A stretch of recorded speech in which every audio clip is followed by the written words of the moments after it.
Mega డిఎస్సికి సంబంధించినటువంటి latest updated news చూసుకుంటే ఈరోజు మనకి సాక్షి న్యూస్ పేపర్లో ఈ యొక్క ఆర్టికల్ అనేది ప్రచురించడం జరిగింది. జీవో నెంబర్ 90 ప్రకారమే డిఎస్సి కౌన్సిలింగ్ చేపట్టాలనేసి డిమాండ్ మాత్రం చేస్తున్నారు బహుజన టీచర్స్ అసోసియేషన్ డిమాండ్. అయితే జీవో నెంబర్ 90 ప్రకారం ఎంపిక జాబితాను రీఆర్గనైజేషన్ చేసి మెరిట్ కమ్ రోస్టర్ ప్రకారం డిఎస్సి 2025 కౌన్సిలింగ్ నిర్వహించాలని బహుజన టీచర్స్ అసోసియేషన్ రాష్ట్ర అధ్యక్ష ప్రధాన కార్యదర్శులు బొల్లివిని మనోజ్ కుమార్ గారు అలాగే చిట్టెటి రమేష్ ప్రభుత్వాన్ని డిమాండ్ చేశారు. జీవో నెంబర్ 19 పక్కన పడేసి కేవలం విద్యాశాఖ కమిషనర్ ఇచ్చిన నియామకాలను అనుసరించి కౌన్సిలింగ్ నిర్వహించడం దారుణమన్నారు. ఫలితంగా రిజర్వేషన్ కేటగిరీ అభ్యర్థులు, దివ్యాంగులు, మహిళలు తీవ్రంగా నష్టపోతున్నారన్నారు.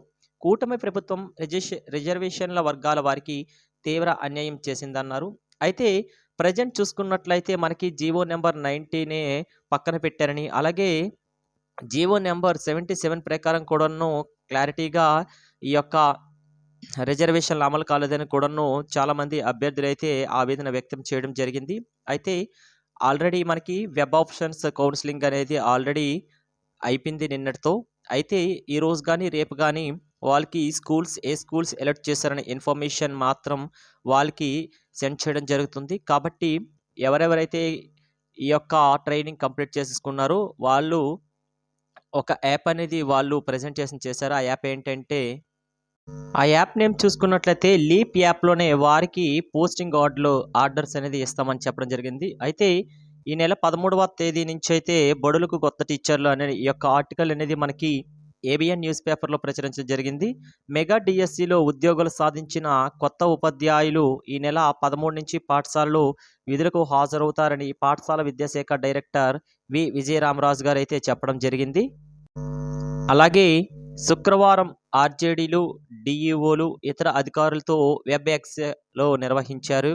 ఈ యొక్క లీప్ యాప్లోనే వారికి పోస్టింగ్ ఆర్డర్లు ఇస్తామన్నారు. అయితే ప్రజెంట్ అయితే ఈ యొక్క మెగా డిఎస్సికి సంబంధించినటువంటి 2025లో చూసుకుంటే చాలా అంటే మ్యాక్సిమం 106 కేసులు అనేది పడడం జరిగింది. అయితే ఏ ఒక్క కేసు పైన కూడా స్టే ఆర్డర్స్ అనేది రాకపోవడం గమనార్హం.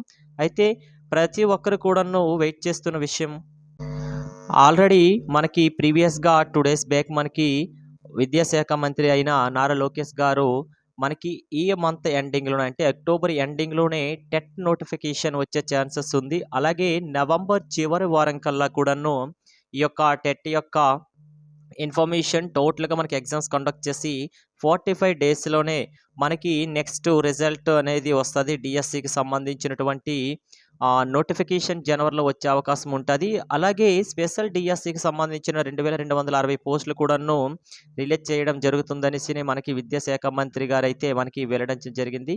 కాబట్టి టెట్కై అలాగే డిఎస్సికి ఇప్పటి నుంచి మీ ప్రిపరేషన్ స్టార్ట్ చేయండి. అయితే ప్రజెంట్ చాలామంది నిరుత్సాహంలో ఉన్నారు. ఎవరెవరికైతే దగ్గరలోకి వచ్చేసి వాళ్ళకి పోస్టింగ్ మిస్ అయిపోవడం, లేకపోతే డాక్యుమెంట్ వెరిఫికేషన్ జరిగినా కూడాను సెలక్షన్ లిస్ట్లో వాళ్ళ నేమ్స్ లేకపోవడం, ఇటువంటి గందరగోళాలు జరిగాయి. అలాగే ఎస్జిటిఎస్ఏకి సంబంధించినటువంటి పోస్ట్ ప్రిఫరెన్స్ అనేది మెరిట్ ప్రకారంగా కావాలని కోర్టులో కేసు వేయడం జరిగింది. ఆ కేసు అప్డేట్ విషయానికి వస్తే ఒక అన్అఫీషియల్ మ్యాటర్ అండి. ఒక విషయం అయితే జరిగింది. ఏంటంటే ఎవరైతే ఆ కేసుని ఫైల్ చేశారో వాళ్ళకి మాత్రమే మెరిట్ ప్రకారంగా వాళ్ళు ఎంచుకునే పోస్ట్ ఇవ్వడం జరిగిందని చెప్తున్నారు. ఇది అన్అఫీషియల్ మ్యాటర్ మాత్రమే. అఫీషియల్గా అయితే ఎటువంటి అప్డేట్ అయితే ప్రజెంట్ లేదు.